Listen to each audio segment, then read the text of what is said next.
And a Fox News alert is it is coming up on Saturday night and sundown in Midland and Odessa, Texas, where there has been a mass shooting. And in this case, it was a mobile mass shooting, a running gun battle that started on the highway with a traffic stop by a Texas state trooper and then ended in a hail of gunfire outside of a movie theater. The suspect's dead. 5 civilians are dead. 21 people are injured. 3 police officers injured along the way. And this suspect shot out from not only his own car that he was driving, but also a hijacked mail truck along the way. And with that, we bring in Dr. Nate Ott, who's of the Excel ER there in Odessa. And I understand, sir, you heard sort of multiple gunshots along the way over a fairly significant period of time. Yeah, we heard one gunshot initially, and honestly, it sounded like a gunshot. We weren't sure what it was, and then 10, 15 minutes later, we heard 3 more, and at that point, you knew exactly what it was. What was going through your mind? You're a doctor, but you've obviously got patients inside your ER, and you've obviously are worried about them and their safety, and at the same time, you're worried about the people outside. Well, we went into a lockdown, which is our procedure if we think there's a shooter, but then we also want to make sure that you can render aid to anyone that's injured. So we also were figuring out what we can do to help anyone that was injured outside. So you ran outside, and tell me what you saw. So we looked out across our field, and there was a vehicle about 100 yards away with that had been shot. And so we saw people pulling up around it. And so I ran out there with my nurse, and we Doctor, I'm going to interrupt you real quick. We're going to listen into a news conference right now outside one of the hospitals there. Comment briefly on the families. I know there is a family gathering center that's been set up here in Odessa, and I'll get that in just a second, but I'll get that out. But there is a family center that has been set up for people to gather if they have any questions, okay? Y'all may know that already, but I just wanted to bring that out. But we're still on lockdown. I still think for the safety of our patients and the victims and the victims' families that we need to stay on lockdown just to keep it under control. We hope to have that lifted before too long, but right now I think it's in the best interest to keep it locked down where it is, okay? Our staff has been amazing. But that's not the point here. The point right now is that these victims are being taken care of, and so we're just trying to do right by them, okay? Let me introduce just a few people that will take just a few questions, okay? This is Matt. He's our Chief Operations Officer. Matt's here. This is Dr. Bose, one of our trauma doctors. And I'm going to turn it over to Dr. Bose just for a second just to talk about gunshot victims and what things like that are, and I'll let him speak to it in just a minute. We'll come back to me, then to Matt for any follow-up questions, okay? I'll hand it over to Dr. Bose here for just a second. Thank you. So first of all, our thoughts are with the families, and when a situation like this happens, it's actions that come together from preparation years in advance. So over the last several years, we've formed committees where we've coordinated the many elements that will be necessary here: police, sheriff, school departments, Odessa Fire and Rescue, where I'm the medical director, the emergency room, and other parties that are involved. Here, when everyone arrived, it was well orchestrated. We received 13 patients, and because of this preparation, we were able to call in our backups, anesthesiologists, operating room staffs, techs, nurses. This was a great team effort for everybody when the patients arrived. After they arrived, we were able to do the initial stabilizing maneuvers on everyone. And the emphasis I would give here, and I think a take-home point, especially for the national viewers, is I encourage everyone in every community, no matter what size, if you're in the middle of the desert, you're in an urban area, to prepare in advance.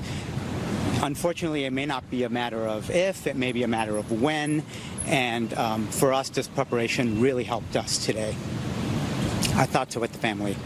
And another thing I'd mention is whenever there is something on the national scale like this, it starts as a local response. It starts right there at the community. It starts with knowing how to stop bleeding. It starts with how to do BLS and chest compressions, and this is something that we as Americans can do, and we're encouraging this in the Midland Odessa community, and we really encourage this at Medical Center Hospital.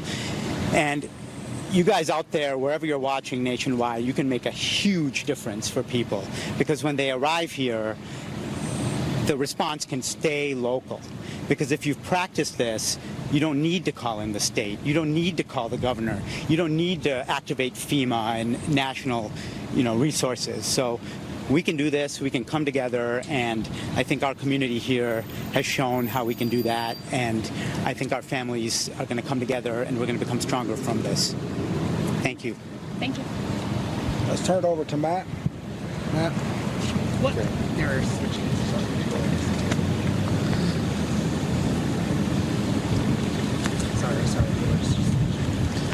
Hi, my name is Matt Collins. I was the incident commander for this incident.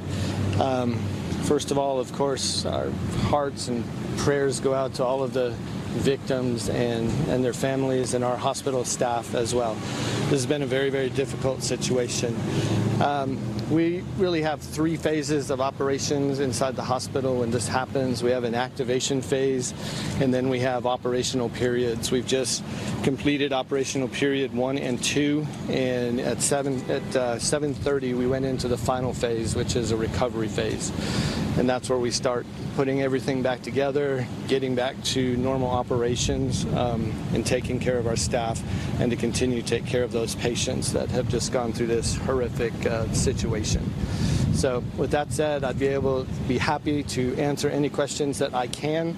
Of course, we're not able to release names or any information regarding the victims. Sir, for the one victim who was transferred, the child that was under 2 years old, were they transferred to Lubbock? Do you know the status of that child? I am not certain, but they were life-flighted to Lubbock or Children's in Dallas. Do we know if the person who was deceased here was part of the original 5 that were reported dead?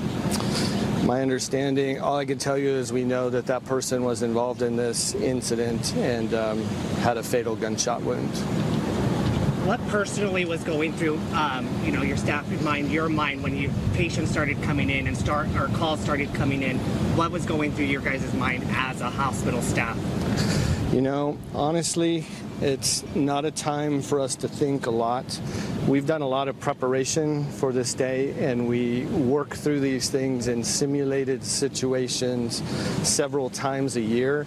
So everybody has a role that they fall into, and everybody fell into that role. And the hospital and all of the staff performed admirably, but ultimately we're here to serve those victims and the families, so it's not really about us today.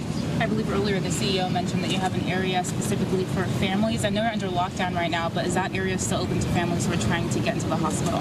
We do. Of course, this happens when all of the media is released and social media reports. People come to the hospital seeking reports on their loved ones. So we have a location inside the hospital where we congregated all of those families, and we had a senior nursing official work to reunify them and get as much information as we could to each and every family member.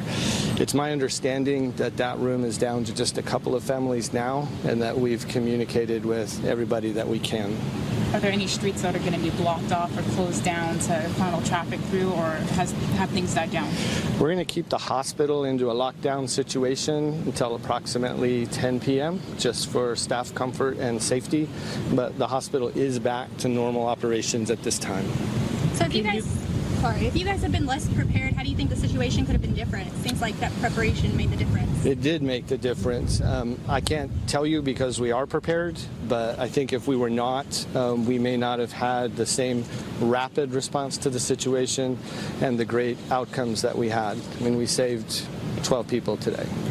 Can you confirm that the hospital is in need of more nurses to show up to help with? All right, wrapping out of a news conference there outside of the hospital in Odessa, Texas, the medical center there saying that they had to life flight one 17-month-old baby who was shot in the running gun battle that took place in that city over about an hour period from 3:15 to 4:15 local time. It's about 20 miles from Midland to Odessa. It began with a traffic stop on I-20, the main east-west corridor through Texas, and then a single white male suspect in his 30s opened fire on a Texas state trooper, took off, began firing at random at cars all along the highways and byways of those two cities, and it finally ended in a hail of gunfire by the Midland and Odessa Police Department and ending that shooting spree. We're going to check back in, obviously, with what's happening in Midland and Odessa, specifically about the issues of who are these victims and how are they treated. On the other side of this break, we are going to talk